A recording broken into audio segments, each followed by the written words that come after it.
नमस्कार, मैं हूं नगमा और आप देख रहे हैं 5 की बात आज मराठा आरक्षण की मांग अब इतनी तेज हो गई है कि सरकार को आज इस पर सर्वदलीय बैठक बुलानी पड़ी है। लेकिन क्या इससे ये आग शांत होगी?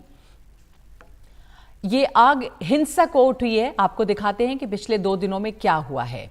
पिछले 2 दिनों में बीड जिले में एनसीपी विधायक प्रकाश सोलंके जो अजित पवार गुट के हैं और संदीप क्षीरसागर जो पवार गुट के हैं, ये इन दोनों के घर में आग लगाई गई है। और इसके अलावा दूसरे मंत्रियों के दफ्तर में भी आग लगाई गई है और साथ साथ कई घंटे पुणे बेंगलोर हाईवे को जाम किया गया है। मराठवाड़ा के कई हिस्सों में बसों में आग लगाई गई है और आज ही खबर आई कि एक और मंत्री की गाड़ी पे भी तोड़फोड़ हुई है।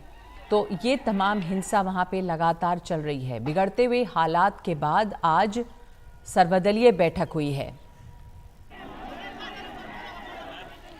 बैठक में मुख्यमंत्री एकनाथ शिंदे, उप मुख्यमंत्री देवेंद्र फडणवीस और शरद पवार भी शामिल हुए। बैठक के बाद मुख्यमंत्री शिंदे ने ऐलान किया कि सभी राजनीतिक दल इस मुद्दे पर सरकार के साथ हैं। इस बैठक के बाद मुख्यमंत्री एकनाथ शिंदे ने पत्रकारों को संबोधित करते हुए कहा कि राज्य में कानून व्यवस्था बनाए रखने पर सभी दल सहमत हैं।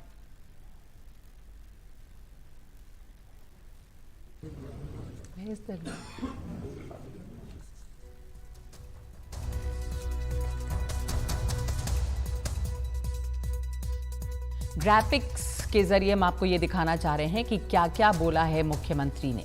तो राज्य में कानून व्यवस्था बनाए रखने पर सभी दल सहमत हैं और आरक्षण के नाम पर हिंसा ठीक नहीं है।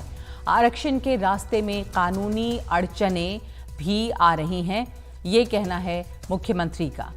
और आरक्षण देने के लिए समय भी देना चाहिए। आंदोलनकारी सरकार के प्रयासों को समझें, ये मुख्यमंत्री कह रहे हैं। और ये भी कहा है कि आरक्षण पर 2 चरणों में काम जारी है। किसी भी समाज के साथ अन्याय नहीं होना चाहिए।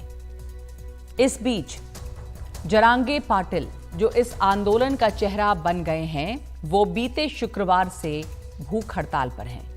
मांग ये है कि सरकार सभी मराठाओं को कुंभी समुदाय में शामिल करके उन्हें ओबीसी आरक्षण का लाभ दे, नौकरियों में और शिक्षा में। ऑल पार्टी मीट के बाद जरांगे पाटिल से भूख हड़ताल खत्म करने की भी अपील की गई है। तो आज जो ये सर्वदलीय बैठक हुई है, इसके बारे में और जानकारी दे रहे हैं हमारे सहयोगी रौनक कुकड़े। हमारे साथ जुड़ रहे हैं इस वक्त रौनक, महाराष्ट्र के अलग अलग इलाकों में मराठवाड़ा के कई जगहों पर हमने देखा है कि पिछले 2 दिनों में हिंसा भड़की है। कुछ मंत्रियों के ऊपर भी हमले हुए हैं, कुछ विधायकों के घरों पर हमले हुए हैं। ये जो सर्वदलीय बैठक है, कहा गया कि सभी दल जो हैं वो सहमत हैं आरक्षण के मुद्दे पर। इससे ये इस समय जो तनाव बना हुआ है, आप क्या देखते हैं कि इसमें कुछ कमी आएगी? इस बैठक में एक प्रस्ताव जो है सभी नेताओं ने पास किया है, जिसमें ये एक बात साफ हुई है कि जो राज्य में कानून व्यवस्था है उसको बनाए रखने पर सबका एकमत हुआ है। और दूसरी महत्वपूर्ण बात, जो कानूनी अड़चन है उसको जल्द से जल्द दूर कर मराठाओं को आरक्षण देने पर यहाँ पर सहमति इन नेताओं के बीच में बनी है। इतना ही नहीं, तो जो मराठा समाज के लोग हैं उनमें विश्वास दिलाया जाए कि सरकार हर वो मुमकिन कदम उठा रही है जिससे कि मराठाओं को जल्द से जल्द आरक्षण दिया जा सकता है। तो इन तमाम पहलुओं पर आज चर्चा हुई है और मुख्य तौर पर इसमें यह भी मांग जो है विपक्षी दलों की तरफ से लगातार सरकार के सामने उठाई जा रही थी कि जो मनोज जरांगे पाटिल का कहना है कि पूरे मुद्दे को देखते हुए एक विधानसभा का विशेष सत्र का आयोजन जो है वो सरकार ने करना चाहिए। हमने देखा कि सुप्रिया सुले और एनसीपी के कई विधायक आज सुबह से ही विधानसभा के बाहर जो सीढ़ियां है वहां पर ठिए आंदोलन पर बैठ चुके हैं और वो भी ये मांग करते हुए दिख रहे हैं कि सरकार ने इस पूरे मामले पर विशेष विधानसभा का सत्र बुलाकर चर्चा कर मराठाओं को आरक्षण देने का रास्ता साफ करना चाहिए। हालांकि इस सर्वदलीय बैठक में इसको लेकर कोई फैसला जो है वो फिलहाल सरकार की तरफ से नहीं लिया गया है। लेकिन एक बात यहाँ पर साफ दिख रही है कि जो लॉ एंड ऑर्डर की सिचुएशन राज्य में दिन बर दिन बिगड़ती जा रही है, उसको कहीं ना कहीं सभी नेताओं ने माना है कि सभी को एक पेज पर आने की जरूरत है, और इस तरह की स्थिति राज्य में पैदा ना हो, इसके लिए सभी को काम करना होगा। रहा सवाल सुप्रीम कोर्ट में क्यूरिटी पिटीशन का, तो उसको लेकर कैसे जल्द से जल्द सुप्रीम कोर्ट में अपनी बात रखने को लेकर सरकार क्या कदम उठा सकती है, उनके कानूनी पहलुओं को भी समझने की जरूरत है। आज देवेंद्र फडणवीस ने सभी नेताओं को इस विषय में एक प्रेजेंटेशन भी दिया है और ये बताने की कोशिश की है कि सरकार क्या क्या कदम उठा रही है और क्या क्या आने वाले दिनों में करने वाली है। कई कई नेता जो है इससे संतुष्ट भी दिखे। हालांकि फिलहाल सरकार की तरफ से कोई आधिकारिक बयान नहीं आया है कि क्या विपक्ष की मांग का उन्होंने विचार किया है या नहीं। जो सुप्रीम कोर्ट में पिछले बार जो फडणवीस सरकार ने आरक्षण दिया था, उसको जब सुप्रीम कोर्ट में चैलेंज किया गया तो सुप्रीम कोर्ट ने साफ तौर पर कहा कि जो गायकवाड़ कमेटी का रिपोर्ट है, जो इंपेरिकल डेटा उन्होंने मराठा पिछड़े हैं ये बताने के लिए जो इंपेरिकल डेटा सुप्रीम कोर्ट के सामने रखा था, सुप्रीम कोर्ट ने अपने ऑब्जर्वेशन में साफ तौर पर यह माना था कि ऐसी कोई असाधारण चीजें सामने निकल कर नहीं आ रही है जिससे कि ये तय किया जा सके कि मराठा ये पिछड़े हैं और उन्हें आरक्षण देने की जरूरत है। तो जो फैक्ट फाइंडिंग सुप्रीम कोर्ट ने कुछ बातें सामने रखी थी कि ये चीजें यहाँ पर कमी दिखती है और वो चीजों को दुरुस्त करने की कोशिश फिर एक बार बैकवर्ड क्लास कमीशन के जरिए महाराष्ट्र सरकार करना चाहती है, लेकिन उसके लिए थोड़ा वक्त जरूर लगेगा। और जो हमारे सूत्र बताते कि कम से कम 2 महीने का वक्त सरकार को यहाँ पर लग सकता है, जिसके बाद सुप्रीम कोर्ट में जब क्यूरिटी पिटीशन सुप्रीम कोर्ट इस पर सुनवाई करेगा, उस दौरान अपना पक्ष जो है सरकार पुरजोर तरीके से रख सके। मुख्यमंत्री ने आज की बैठक में ये विश्वास दिलाया कि सरकार ऐसा आरक्षण देना चाहती है जो कि कानून की कसौटी पर टिक सके, ये नहीं कि जल्दबाजी में अगर दे दिया तो फिर एक बार सुप्रीम कोर्ट इसे रद्द कर सकता है। तो सभी कानूनी पहलुओं को समझकर कई विशेषज्ञों से बात कर सरकार क्यूरिटी पिटीशन में अपनी बात जो है वो रखना चाहती है। जी धन्यवाद आपका रौनक।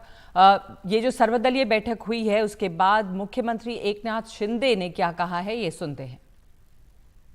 यामध्ये चर्चेमधून मराठा समाजाला आरक्षण मिळालं पाहिजे ही भूमिका जी सरकारची आहे ती सर्वांचीच भूमिका आहे, त्यावर सर्वांचं एकमत आहे आणि ते आरक्षण कायद्याच्या चौकटीमध्ये बसणारं आणि टिकणारं आरक्षण दिलं पाहिजे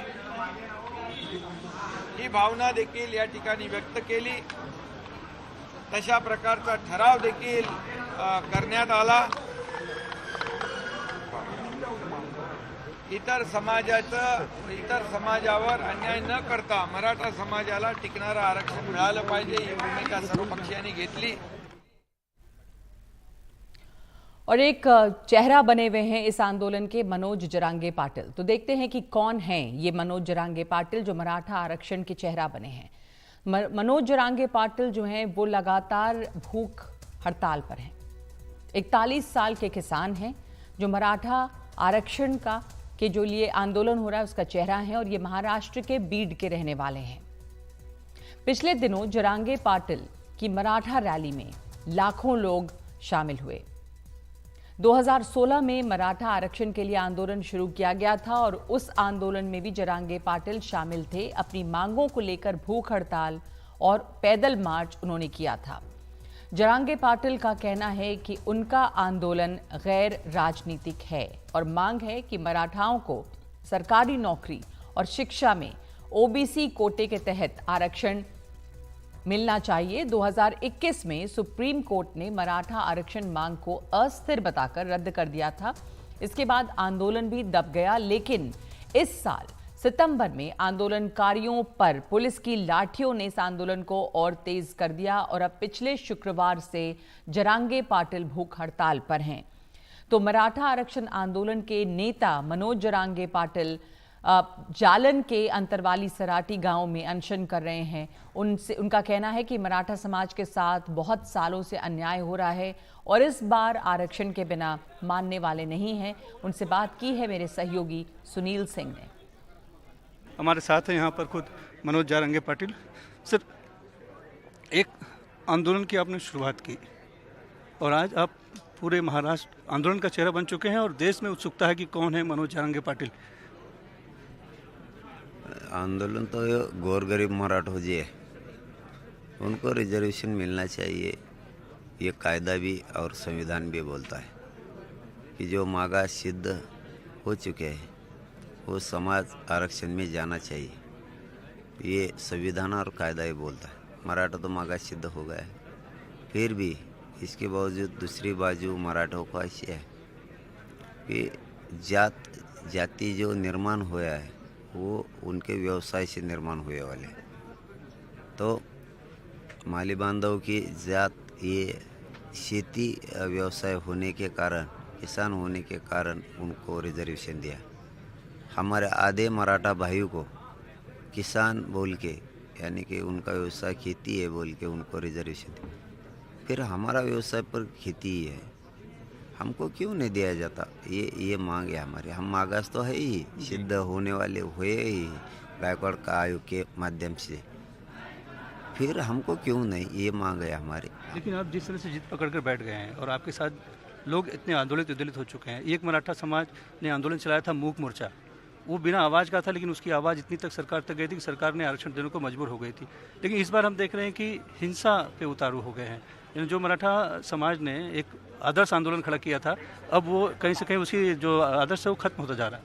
नहीं, ये कौन कर रहे हैं हमको मालूम नहीं, हम शांति से कर रहे, करेंगे। मतलब आप अड़िग रहेंगे, आप बिना आरक्षण लिए इस बार मानेंगे नहीं? नहीं हटेगा नहीं, क्यों हटेंगे? हमारा हक का है ओबीसी का आरक्षण, हम लेके रहेंगे। कुछ भी हो शांति से चलेगा ये महायुद्ध शांति का, लेकिन रिजर्वेशन लेके रहेंगे। इतना आसान नहीं ओबीसी में आपको समाहित करना। आसान है, हम है उधर, इसलिए तो हम मांग कर रहे हैं ना, है लेके इसलिए तो कर रहे हैं। तो विशेष अधिवेशन की अगर बात हो रही है कि विशेष अधिवेशन ले जाएगा महाराष्ट्र राज्य सरकार का, तो उसके लिए आप मान जाएंगे? विशेष अधिवेशन लेने की बात हो रही है राज्य सरकार का, तो उसके वो होने के बाद आप मांग जाएंगे? अधिवेशन इसलिए कि कायदा पारित कर दो और वो विषय ने समावेश मराठा कर लो, इसलिए। तो आप भूख हड़ताल छोड़ देंगे? नहीं छोड़ेंगे नहीं। तुम जब तक ओबीसी में मराठा नहीं डालेगा महाराष्ट्र का, कुणबी प्रमाण पत्र नहीं दे सकते, तब तक नहीं रोकूंगा। लेकिन ऐसे में आपको कुछ हो गया तो बहुत पूरी कानून व्यवस्था बिगड़ जाएगी। सरकार की जिम्मेदारी मेरी नहीं है, मैं क्या कर सकता? लेकिन सरकार, मैं तो शांति से बैठा हूँ। ये है मनोज पाटिल, जो कि इस आंदोलन का चेहरा बने हुए हैं और उनका साफ कहना है कि वो भूख हड़ताल नहीं छोड़ेंगे जब तक के मराठा आरक्षण की मांग उनकी पूरी नहीं होती। हमारे साथ वरिष्ठ पत्रकार वेंकटेश केसरी और वरिष्ठ पत्रकार रोहित चंदावरकर जुड़े हैं। वेंकटेश जी, आज जो ये ऑल पार्टी मीट हुई, वहाँ से आपको कोई ऐसी बात समझ में आई जिससे कि ये जो आंदोलन अब तेज हो गया है, कई जगहों पे हिंसक हो गया है, वो कुछ शांत होगा? क्या आंदोलनकारियों के लिए ऐसी कोई बात थी इस ऑल पार्टी मीट में? ऐसा है कि आज की जो मीटिंग रही है उस मीटिंग से ठोस कुछ नहीं हुआ है। वो जो मांग कर रहे कि हमको समय दीजिए, हमको समय दीजिए, और मनोज जरांगे पाटिल कह रहे कि कितना समय चाहिए। ये समय के बारे में सरकार क्लियरली कुछ नहीं बता रही है। और जरांगे पाटिल जो है, जो अनशन पे बैठे 8 दिन से, वो अपना अनशन नहीं तोड़ रहे हैं। इस बीच में महाराष्ट्र में मराठवाड़ा जो विभाग है और उसके लगत जो नासिक हो, अहमदनगर हो, दूसरी तरफ सोलापुर हो, वहाँ भी वायलेंट रिएक्शन आ रही है। तो सिर्फ अपील करने से अब ये कोई राजनीतिक दल मराठाओं को कंट्रोल करेगा ऐसी स्थिति नहीं है, क्योंकि आने वाले दिनों में चुनाव भी है और जो एमएलएज है, एमपीज है, वो डर के मारे इस्तीफा दे रहे हैं। चाहे वो उन्होंने स्पीकर के साथ नहीं दिया होगा या फिर लोकसभा या असेंबली के, लेकिन कहीं ना कहीं उनके मन में ये आंदोलन ने डर पैदा किया कि हम जीत के नहीं आएंगे। तो ये डेडलॉक है, ये डेडलॉक तोड़ने में आज की मीटिंग में मुझे नहीं लगता कि बहुत कुछ सफलता मिली है। तो ये जो डेडलॉक हो गया, इसको तोड़ने में आज की मीटिंग सफल नहीं रही है। मनोज जरांगे पाटिल से उनका भूख हड़ताल खत्म करने की भी अपील की गई पहले भी, पर वो कह रहे हैं कि भूख हड़ताल वो खत्म नहीं करेंगे, वो शांति से बैठे हुए हैं। पर इस कुछ दिनों पहले रोहित जी, ये बात हुई थी कि कुणबी सर्टिफिकेट्स दिया जाए उन लोगों को जो कि निज़ाम काल के पहले ही जो कुणबी सबकास्ट में आते थे। तो इस तरह का भी प्रस्ताव दिया गया है। इससे कुछ लगता है आपको कि इस मसले को हल करने में कहीं पर कोई आसानी होगी? और कितनी बड़ी है ये आबादी मराठों की कितना मतलब परसेंट है जिनको कि ये ओबीसी में आरक्षण चाहिए? क्या मुमकिन होगा ये? देखिए नगमा जी, इसमें बहुत ज्यादा टाइम लगने की संभावना है, क्योंकि ये जो लैंड रिकॉर्ड्स है और जो खेती करने वाले किसान है या नहीं है, उसका जो 50 60 70 साल का इतिहास देखना पड़ेगा। और उसमें से काफी सारे दस्तावेज जो है, लैंड रिकॉर्ड जो है, वो निजाम जमाने के हैदराबाद में है, या फिर अभी जो तेलंगाना राज्य है वहां पे वो है। तो वहां जाके वो सब देखना पड़ेगा, क्योंकि मराठवाड़ा रीजन वहां से जुड़ा हुआ था। और ये सब आप जानते हैं, एजिटेशन मराठवाड़ा में हो रहा है। तो कुणबी स्टेटस उनको दिया गया, अब तक जो दिया गया है, जो सिर्फ किसान बन के उस पे ही निर्भर थे, खेती पे ही निर्भर थे। बाकी के भी कोई नेता ऐसे हैं, मराठा नेता ऐसे हैं, उन्होंने पहले कुछ महीने पहले ऐसे आवाज उठाई कि हम कुणबी, खुद को कुणबी नहीं कहेंगे, या हमें कुणबी कैटेगरी में डाला नहीं जा सकता, हम अलग हैं। जैसे कि नारायण राणे केंद्रीय मंत्री जो है, उन्होंने भी इस तरह का स्टेटमेंट कुछ समय पहले दिया था। तो ये एक कॉम्प्लेक्स बात हो गई है कि कौन ऐसे मराठा है जो खुद को कुणबी सर्टिफिकेशन देने के लिए, लेने के लिए तैयार है, और कौन है जो तैयार नहीं है। एक बात हो गई। और दूसरी, सरकार किसको देगी और किसको नहीं देगी, इस पे जो भी लैंड रिकॉर्ड्स हैं वो बहुत कॉम्प्लिकेटेड है। वो सब देखना और ये करना, इसमें टाइम जाएगा। दूसरा मुद्दा ये है कि आप देखेंगे एस्टैब्लिश्ड पॉलिटिकल लीडर्स जो हैं, उन पे भरोसा उठ चुका है मराठा कम्युनिटी का, ऐसा जो एजिटेशन चल रहा है उसमें दिख रहा है। और इसी वजह से उनके खिलाफ ये वायलेंस हो रहा है, या उनको बोला जा रहा है कि आप हमारे गांव में नहीं आ सकते, ऐसे होर्डिंग्स लगाए गए हैं। तो ये एक महाराष्ट्र में अजीब सी सिचुएशन हो गई है कि अजीत पवार जैसे नेता है। ये जो स्थिति बनी है महाराष्ट्र में, वो कुछ इलाकों में सीमित है रोहित जी, या आप देख रहे हैं कि वो और भी जगहों पे फैल गई है?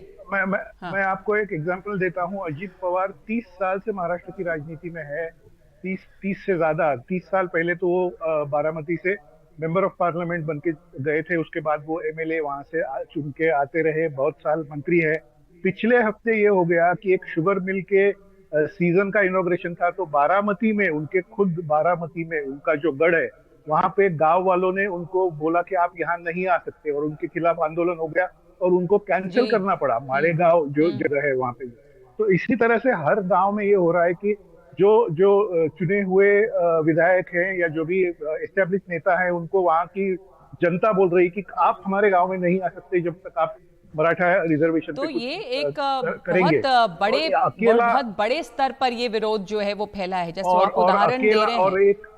और एक अकेला, आखिरी मुद्दा बोलता हूँ, और एक अकेला आदमी जो नॉन पॉलिटिकल है, जिसका नाम 6-7 महीने तक किसी को मालूम भी नहीं था, वो पूरी तरह से ये लीड कर रहा है। और वो जैसे बोले वैसे लाखों मराठा या करोड़ों मराठा आज करने को तैयार है। वो अगर बोलता है कि आंदोलन रोको, तो वो रोकने के लिए तैयार है। वो अगर बोलता है कि ऐसा करो वैसा करो, तो उसको फॉलो कर रहे हैं। तो एक अजीब फिनोमिना महाराष्ट्र में देखने को मिल रहा है, जहाँ पे एस्टेब्लिश्ड नेता पूरे घबराए हुए हैं, गवर्नमेंट डिफेंसिव पर है। और आज की जो मल्टी पार्टी मीटिंग हो गई, ऑल पार्टी मीटिंग हो गई, उससे मुझे लगता है ज्यादा कुछ निकला नहीं है। अभी अगर गवर्नमेंट मनोज जरांगे पाटिल को कन्विंस कर सकती है कि वो अपना हंगर स्ट्राइक जो है उसको पीछे ले ले, तो ही कुछ इससे सॉल्यूशन निकल सकता है। नहीं तो ये इम्पास बना रहेगा और एक पॉलिटिकल क्राइसिस जैसी सिचुएशन महाराष्ट्र में देखने को मिल रही, खासकर मराठवाड़ा रीजन में। जी वेंकटेश जी, एक पॉलिटिकल क्राइसिस यहाँ पर देखने को मिल रही है, जैसा बता रहे हैं रोहित चंदावरकर। उन्होंने उदाहरण भी दिया कि जब बारामती में अजीत पवार को जाने नहीं दिया जाता, जिनका गढ़ है, ये दिखता है कि नेताओं, अक्रॉस पार्टी लाइन नेताओं से नाराजगी है आम लोगों की, और एक आम आदमी मनोज जरांगे पाटिल वो इस आंदोलन का चेहरा बने हुए हैं, और उनकी भूख हड़ताल लगातार चल रही है। किस तरह का पॉलिटिकल क्राइसिस उभरता हुआ दिखता है अगर मनोज जरांगे पाटिल अपना अनशन नहीं तोड़ते हैं, जो वो साफ कह रहे हैं कि वो नहीं तोड़ेंगे जब तक कि आरक्षण नहीं मिलेगा? बिल्कुल पॉलिटिकल क्राइसिस है। महाराष्ट्र में मराठों की आबादी 30% से ज्यादा है, 30-32% कहते हैं। और जो उनका पॉपुलेशन, थिक पॉपुलेशन है, वो वेस्टर्न महाराष्ट्र, मराठवाड़ा और पार्टली नॉर्थ महाराष्ट्र में है। तो ये शुगर बेल्ट भी है, उनकी ताकत भी है, सामने चुनाव है। और आपको शायद पता होगा कि हर रोज वहाँ मराठा यूथ सुसाइड कर रहा है। आज तक शायद 8 या 9 लोगों ने सुसाइड की है। वो जब मराठा यूथ है और पॉलिटिकल पार्टीज डर गई है, उनका कंट्रोल नहीं है। वो सिर्फ गुड़ी गुड़ी भाषा कर रहे कि हमको समय दीजिए, हम अच्छा आपको दे देंगे, लेकिन उसके ऊपर मनोज जरंगे ने आज कहा है कि हम भरोसा कैसा करें। उन्होंने ये भी कहा कि देवेंद्र फडणवीस को आप आके मुझसे बात कीजिए, लेकिन अगर वो बात नहीं करेंगे, जैसा कि एक डिमांड हो रही है कि स्पेशल सेशन बुलाइए और कायदा बनाइए, तो ये कहीं ना कहीं अगर उनको डेडलॉक ये डेडलॉक ब्रेक करना है तो आगे जाना पड़ेगा। सिर्फ अपील से वायलेंट रिएक्शन है, पुलिस चौकी जलाई गई है। माजलगांव जो बीड डिस्ट्रिक्ट में एक तहसील प्लेस है, वहाँ म्यूनसिपल काउंसिल का वो ऑफिस जलाया गया। बीजेपी के लोगों पर अटैक है, उसके अंदर एनसीपी के दोनों फैक्शन पे अटैक है। तो टारगेट है एमएलए एमपीज है और गवर्नमेंट प्रॉपर्टी है। सिटी जो बसेस है महाराष्ट्र स्टेट कॉर्पोरेशन की, वो पूरे 8-10 जिलों में बंद है। वायलेंट रिएक्शन आ रही है और उसको कंट्रोल करने के लिए महाराष्ट्र में कोई बड़ा लीडर सामने अभी तक आया नहीं है। और क्या ऐसे कोई लीडर यहाँ पर दिख भी रहे हैं जो कि इस चीज को काबू कर पाएंगे? क्योंकि हम ये देख रहे हैं कि अलग अलग पार्टियों के नेताओं के खिलाफ नाराजगी है, चाहे वो कोई भी गुट हो। तो ऐसे में रोहित जी, ये लग रहा है कि यहाँ पर मनोज जरांगे पाटिल जो हैं उन्हें कोई मना पाएगा, और अभी जो इस आंदोलन को कम से कम थोड़ा शांत करने का क्या एक रास्ता दिखता है? क्या सरकार कुछ ऐसा आश्वासन दे पाएगी? क्या वो मनोज जरांगे पाटिल का अनशन खत्म करा पाएगी? अनशन का खत्म अगर कराती है तो शायद ये आंदोलन जो है कुछ शांत हो, पर सरकार के पास क्या इस तरह के विकल्प हैं अभी? नगमा जी, एक ही इसमें पॉजिटिव और अच्छी बात ये है कि मनोज जरांगे पाटिल बार बार ये बोल रहे हैं, मीडिया में भी बोल रहे हैं, आपके साथ भी बात में उन्होंने शायद बोला होगा, कैमरा पे बोल रहे हैं कि उनके जो फॉलोअर्स हैं उनको अपील कर रहे हैं कि आप हिंसा पे मत उतरिए, आप कहीं पे कुछ जलाना, तोड़फोड़ करना, ये सब मत करिए, आप शांतता से सब कुछ करिए। ये खुद वो अपील कर रहे हैं। तो एक ये होप है, आशा है कि वो उनके फॉलोअर्स किसी स्टेज पे उसको रिस्पांस दे सकते हैं। दूसरी बात आपने जो पूछी कि कोई ऐसे नेता है इसमें कुछ कर सकते हैं, तो मुझे लगता है कि सारे नेता अपनी क्रेडिबिलिटी नगमा जी इसलिए खो चुके हैं ज्यादा, और लोगों का गुस्सा इसलिए है कि 2019 के बाद जिस तरह से दल बदलते गए सारे नेता, कोई कभी बीजेपी के साथ जा रहा है, कोई बीजेपी को छोड़ के बाहर निकल रहा है, शिवसेना है वो बीजेपी को छोड़ के बाहर निकल रही है, अजित पवार जो है वो अपने गठबंधन को छोड़ के शिवसेना के साथ जा रहे हैं। तो ये जो दल बदलना बार बार नेताओं ने किया है पिछले 3 सालों में, उसकी वजह से मुझे लगता है कि उनकी क्रेडिबिलिटी जो है, उनकी विश्वासार्हता जो है जनता के मन में पूरी खत्म हो चुकी है। तो इस वजह से आज जनता इस मौके पर, मतलब ये एक इंसिडेंट उनको ऐसा मिल गया है कि जिस वजह से वो अपना गुस्सा निकाल रही है कि हमें इस पे सॉल्यूशन चाहिए। दूसरी बात आप ध्यान में लीजिए, वो इम्पोर्टेंट चीज है कि ओबीसी कम्युनिटी का भी महाराष्ट्र में बहुत बड़ा नंबर है, और अगर गवर्नमेंट कुछ डिसीजन इसमें देती है, जैसे कुणबी सर्टिफिकेशन देना या कुछ, उसका इम्पैक्ट ओबीसी कम्युनिटी पे होने वाला है। और गवर्नमेंट ये भी नहीं चाहती कि वो ओबीसी कम्युनिटी को हर्ट करे, तो उनको ये ओबीसी कम्युनिटी का जो वोट है वो भी संभालना है। तो इसलिए गवर्नमेंट हो, कोई भी राजनेता हो, वो एक तरफ इसमें डिसीजन नहीं ले सकते हैं, और दोनों तीनों तरफ का उनको बैलेंस रखना है। बैकवर्ड कम्युनिटीज हैं, ओबीसी है और मराठा कम्युनिटी है, सब जगह से डिमांड्स आ रही है, और इसमें क्या सोल्यूशन निकलेगा, कैसा होगा, ये तो कोई भी अभी नहीं जानता। एक ही चीज है कि इसमें हिंसा अगर रुके और लोग मनोज जरांगे पाटिल की बात सुन के जो भी आर्सन है, जो भी जलाना वगैरह, बस जलाना वगैरह जो भी चल रहा है, वो रोक दे, तो शायद इसमें कोई सॉल्यूशन निकल सकता है। नगमा जी, अगर हालांकि मनोज जरांगे पाटिल इस बात की अपील कर रहे हैं कि हिंसक नहीं होना चाहिए आंदोलन, पर ये भी कह रहे हैं कि वो इस अनशन पे रहेंगे। अब ये देखना है कि क्या उन्हें मनाया जा सकता है, क्योंकि ये आरक्षण देने में समय लगेगा और इतनी जल्दी ये नहीं हो पाएगा। इस बीच आंदोलन की आग वहां पे तेज हो रही है। धन्यवाद आप दोनों का हमारे साथ जुड़ने के लिए। महाराष्ट्र में इस समय एक पॉलिटिकल क्राइसिस दिखता है, और जो नेता हैं वो अपनी विश्वसनीयता खो चुके हैं। ज्यादातर नेताओं के खिलाफ आम लोगों में काफी नाराजगी है।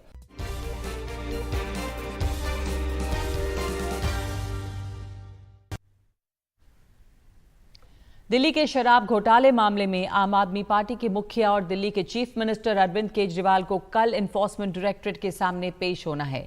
ये भी अंदाजा लगाया जा रहा है कि कल ही कहीं उन्हें गिरफ्तार न कर लिया जाए। इससे पहले सीबीआई केजरीवाल को अप्रैल में बुलाकर पूछताछ कर चुकी है। ये सवाल भी उठ रहा है कि केजरीवाल कल पूछताछ के लिए ईडी दफ्तर जाएंगे या नहीं। पत्रकारों के पूछने पर राज्यसभा सांसद राघव चड्ढा ने कहा कि कल ईडी ने बुलाया है, हम जल्द ही आगे का प्लान बताएंगे। देखिए, 2 नवंबर को माननीय मुख्यमंत्री अरविंद केजरीवाल जी को समन भेजकर एनफोर्समेंट डायरेक्टरेट ने बुलाया है। कल की तारीख है। बहुत जल्द हम आपको बताएंगे आगे का प्लान, और इस बारे में जैसे ही कोई सूचना मुझे प्राप्त होगी तो मैं अवश्य आपको उससे अवगत कराऊंगा। जो टॉप लीडरशिप है इंडिया गठबंधन के पॉलिटिकल पार्टीज, जो मेन नेता हैं इंडिया गठबंधन के, उन्हें पकड़ के जेल में डाल दो। जब टॉप नेता जेल में डाल दिया जाएगा तो वो चुनाव कैसे लड़ेगा? वो तो कोर्ट, कचहरी, वकील, एजेंसी, जेल के चक्कर काटता रह जाएगा। पार्टी कैसे चलेगी? इसी श्रृंखला में एक योजना बनी और उस योजना में पहला अरेस्ट दिल्ली के मुख्यमंत्री अरविंद केजरीवाल का भाजपा की एजेंसियां करने जा रही हैं।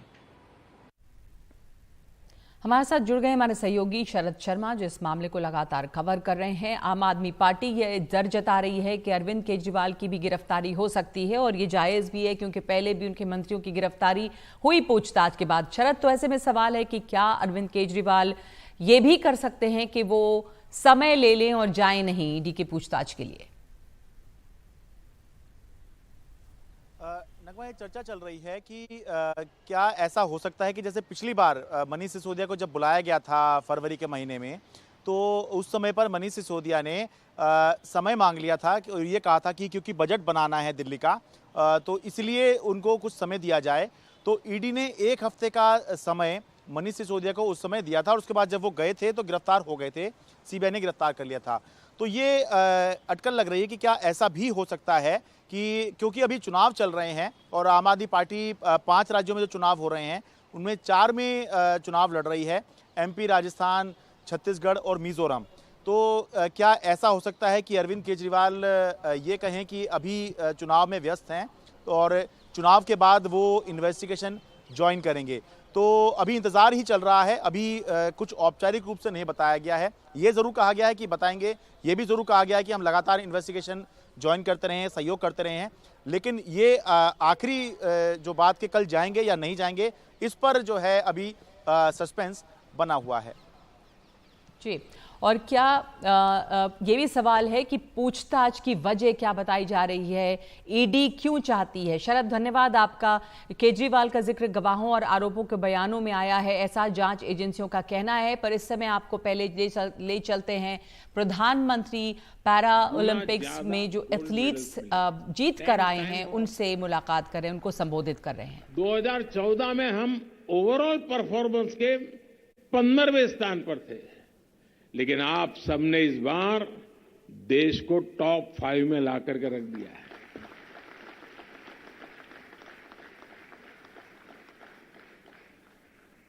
देश पिछले 9 साल में इकोनॉमी में दुनिया में 10 पर से 5 पर पहुंचा, और आज आपने भी देश को 10 में से 5 पर पहुंचा दिया। ये सब आपकी मेहनत का परिणाम है, और इसलिए आप सब बहुत बहुत बधाई के पात्र हैं। साथियों, बीते कुछ महीने भारत में खेलों के लिए बहुत ही अद्भुत रहे हैं, और उसमें आपकी सफलता ये सोने पर सुहागे की तरह है।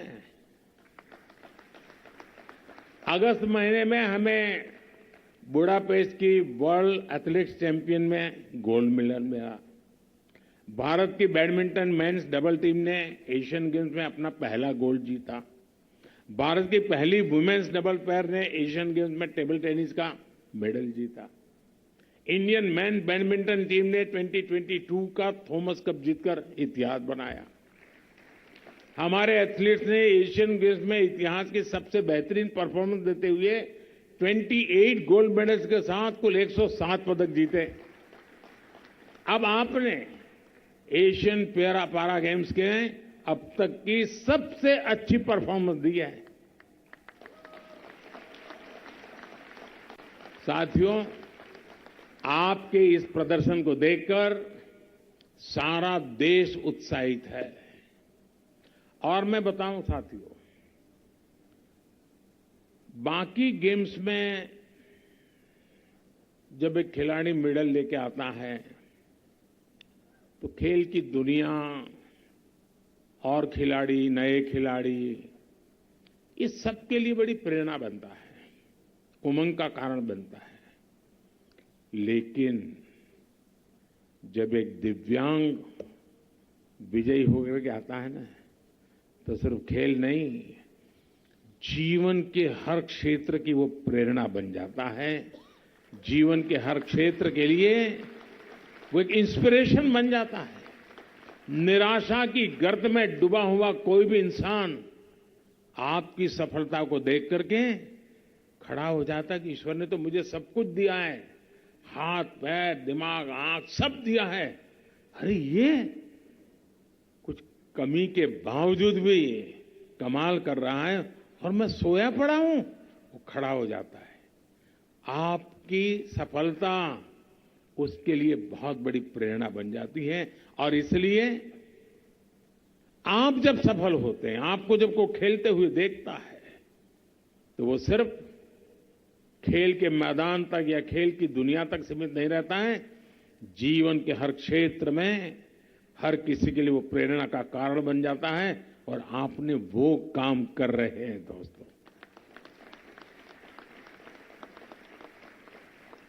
साथियों, ये स्पोर्टिंग कल्चर और स्पोर्टिंग सोसाइटी के रूप में भारत की प्रगति दिनों दिन हम सब देख रहे हैं।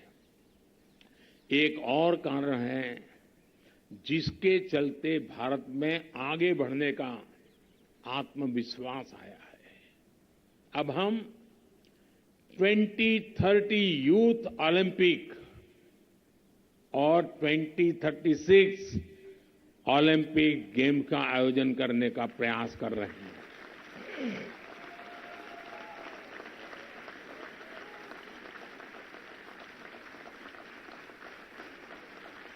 साथियों, आप जानते हैं स्पोर्ट्स में कोई शॉर्टकट नहीं होता है। स्पोर्ट्स पर्सन के हिस्से के में उसकी मेहनत, अगर आपको जो काम करना है कोई और नहीं कर सकता है, आपको ही करना पड़ता है।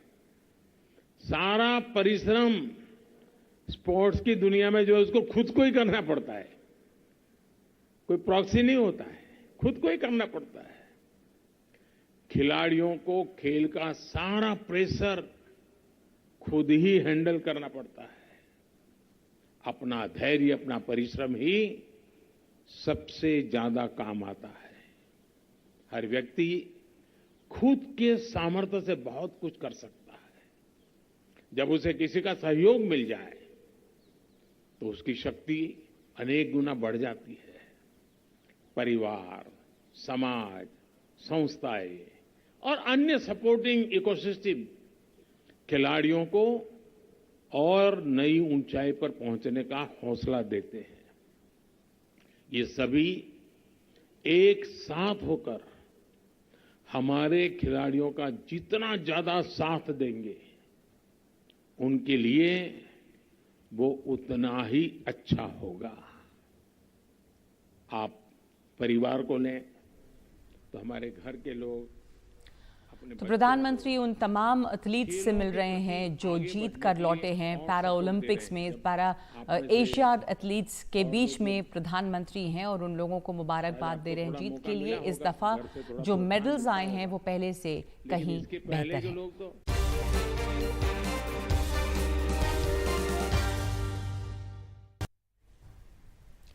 इजरायल और गाजा जंग के बीच गाजा के सबसे बड़े शरणार्थी शिविर जबालिया कैंप पर बम बरसाए गए हैं।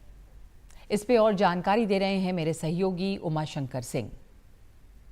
इजरायल ने उत्तरी गाजा के सबसे बड़े शरणार्थी शिविर पर हमला किया है। उत्तरी गाजा में जबालिया के इस शरणार्थी शिविर पर बमबारी में दर्जनों लोगों के मारे जाने की खबर है। ये शरणार्थी शिविर इरेज से अधिक दूर नहीं है, जो इजरायल और गाजा के बीच का एक चेक पॉइंट है। ऐसी जानकारी है कि इस कैंप में 1 लाख से अधिक शरणार्थी रह रहे हैं। हमास के स्वास्थ्य मंत्रालय ने बयान जारी कर दावा किया है कि शिविर पर 6 बम गिराए गए। इससे एक पूरा आवासीय ब्लॉक नष्ट हो गया, पूरा ब्लॉक मलबे में बदल गया। इजरायल के हमले में अल जजीरा के एक ब्रॉडकास्ट इंजीनियर के परिवार के 19 लोगों के मारे जाने की भी खबर सामने आई है। इजरायल ने जबालिया पर हमले की पुष्टि तो की है, लेकिन उसका दावा है कि यहां हमास के कैंप को निशाना बनाया गया है। उसका यह भी दावा है कि इस हमले में हमास के सेंट्रल जबालिया बटालियन का कमांडर इब्राहिम बियरी मारा गया है। ये हमास के उन 7 प्रमुखों में शामिल था जो 7 अक्टूबर के आतंकवादी हमले के लिए जिम्मेदार थे। इजरायल का यह भी दावा है कि इस हमले में इलाके के हमास का कमांड और कंट्रोल को भारी नुकसान पहुंचा है। इजरायल का कहना है कि इब्राहिम बियरी के साथ बड़ी तादाद में आतंकवादी मारे गए हैं और हमास का एक भूमिगत ठिकाना भी ध्वस्त हो गया है। इजरायल ने एक बार फिर इस इलाके से आम लोगों को चले जाने को कहा है। इजरायल के दावे के विपरीत हमास का दावा है कि इस कैंप के भीतर हमास का कोई नेता मौजूद नहीं था। हमास के सैन्य गुट के एक प्रवक्ता हासिम कासिम ने कहा है कि इजरायल अपने ऐसे हमले को जायज ठहराने की कोशिश कर रहा है जिसमें आम लोगों की मौत हुई है। इनमें महिलाएं और बच्चे भी शामिल हैं। जबालिया पर हमले को शरणार्थी शिविर पर हमला बताकर मानवीय मदद में जुटी कई संस्थाओं और दुनिया के कई देशों ने तीखी प्रतिक्रिया दी है। मिस्र ने आवासीय ब्लॉक को निशाना बनाए जाने को अमानवीय कृत्य करार दिया है। उसने हमले में घायल लोगों के लिए उनके इलाज के लिए राफा क्रॉसिंग पॉइंट को खोलने की भी बात की है।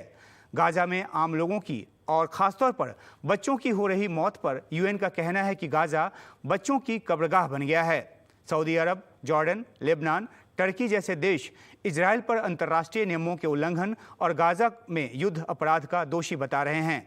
गाजा पर जारी इजरायल के हमले के विरोध में कोलंबिया, चिली, बोलिविया जैसे लैटिन अमेरिकी देशों ने इजरायल से अपने राजनयिकों को वापस बुला लिया है।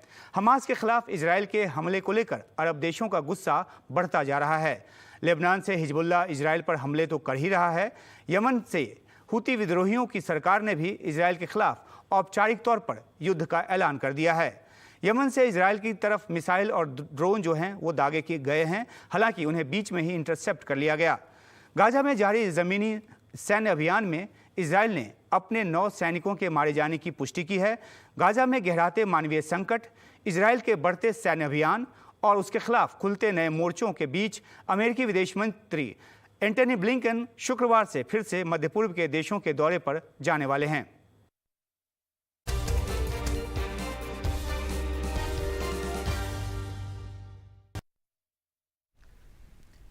परिवहन मंत्रालय ने सड़क दुर्घटनाओं से हो रही मौतों के आंकड़े जारी किए हैं, जिससे ये पता चलता है कि भारत में हर घंटे 19 लोगों की सड़क दुर्घटना से मौत हो रही है। आंकड़ों से पता चलता है कि इस साल 11% से ज्यादा सड़क दुर्घटनाओं से मौत हुई है। ये बढ़ोतरी क्यों देखी जा रही है, इस बारे में रवीश रंजन शुक्ला ने सेव लाइफ के संस्थापक पीयूष तिवारी से बात की। हमारे देश में सड़कों पर जान गंवाने वाले लोगों की जो तादाद है वो लगातार बढ़ रही है। परिवहन मंत्रालय के जो ताज़ा आंकड़े आए हैं उसमें चौंकाने वाले तथ्य सामने आए हैं। पिछले साल के मुकाबले इस बार तकरीबन 12% जो सड़क दुर्घटनाएं हैं वो बढ़ी हैं और इसमें एक साल में तकरीबन 1,68,000 से ज़्यादा लोगों ने सड़क दुर्घटनाओं में अपनी जान गंवाई है। पिछले साल ये तादाद कुछ कम थी, यानी 1,53,000 लोगों ने अपनी जान गंवाई थी, लेकिन इस साल जो है वो बढ़कर ये आंकड़ा 1,68,000 हो गया है। मैं इस वक्त सेव लाइफ फाउंडेशन के संस्थापक पीयूष तिवारी जी के पास में हूँ। ये जो संस्था है वो लगातार परिवहन मंत्रालय को तमाम सारी जो जानकारियां हैं, जो सलाह है वो देती रहती है। पीयूष जी, कानून में भी बदलाव हुए, नितिन गडकरी जी भी कई बार बोल चुके हैं कि सड़क दुर्घटना एक मुख्य चिंता का विषय है। लेकिन उसके बावजूद जो है हम देख रहे हैं कि लगातार सड़क दुर्घटनाओं में बढ़ोतरी हो रही है। क्यों बढ़ोतरी हो रही है? देखिए, जो सड़क दुर्घटनाएं हैं, जैसा आपने कहा, ये एक महामारी का रूप ले चुकी हैं। पिछले दशक में करीब 13 लाख लोग अपनी जान गंवा चुके हैं। अब जो इस साल जो हम आंकड़े देख रहे हैं 2022 के, उसमें बढ़ोतरी हुई है। उसका प्रमुख कारण जो ये है कि जो स्पीडिंग है, जो ओवर स्पीडिंग है हमारे देश में, उसमें हमने देखा है कि बहुत ज़्यादा इंक्रीज़ हुआ है। उसका एक कारण ये है कि क्योंकि जो सड़कों के जो सरफेस हैं वो अब बेटर हो गए हैं, तो लोग अब ज़्यादा गति में गाड़ी चला रहे हैं। तो इसमें जो स्पीड मैनेजमेंट का जो एक मुद्दा आता है कि हम स्पीड्स को कंट्रोल कैसे कर रहे हैं, वो एक बड़ा कारण है जो कि मिसिंग है, उसकी वजह से दुर्घटनाएं हो रही हैं। दूसरा बड़ा कारण ये है कि जो स्पीड से रिलेटेड जो व्हीकल में जो सेफ्टी मेजर्स होने चाहिए, गाड़ियों में जो सेफ्टी मेजर्स होने चाहिए, चाहे वो हमारे कार्स हों चाहे बसेस हों, वो सेफ्टी मेजर्स जो हैं वो मिसिंग है ज़्यादातर। यानी रफ्तार से चलने के वजह से कई सारे और भी आंकड़े आए हैं। मसलन बाइक सवार जो शख्स हैं उनकी ज़्यादा तादाद में मौत हुई है, और तमाम सारी जो बातें हैं वो इसमें सामने निकल कर आई हैं। निश्चित तौर पर सड़क दुर्घटनाओं में कमी लाना जो है वो सरकार की प्राथमिकता होनी चाहिए। दिल्ली से प्रेम सिंह के साथ रवीश रंजन शुक्ला, एनडीटीवी इंडिया। इस बीच दिल्ली के मुख्यमंत्री अरविंद केजरीवाल ने एमसीडी के 5000 सफाई कर्मियों की नौकरी पक्का करने का आज ऐलान कर दिया है। कल नगर निगम की सदन की मीटिंग हुई थी और उसमें प्रस्ताव पारित करके ये मंजूरी दे दी गई है कि नगर निगम के लगभग 5000 सफाई कर्मचारियों को पक्का किया जाएगा। वो सफाई कर्मचारी जो कच्चे थे उनको पक्का किया जाएगा। जनवरी में हमारी सरकार बनी थी नगर निगम में, तब से लेके आज तक लगभग 6494 सफाई कर्मचारियों को हम लोग पक्का कर चुके हैं। 5 की बात में आज के लिए इतना ही। नमस्कार।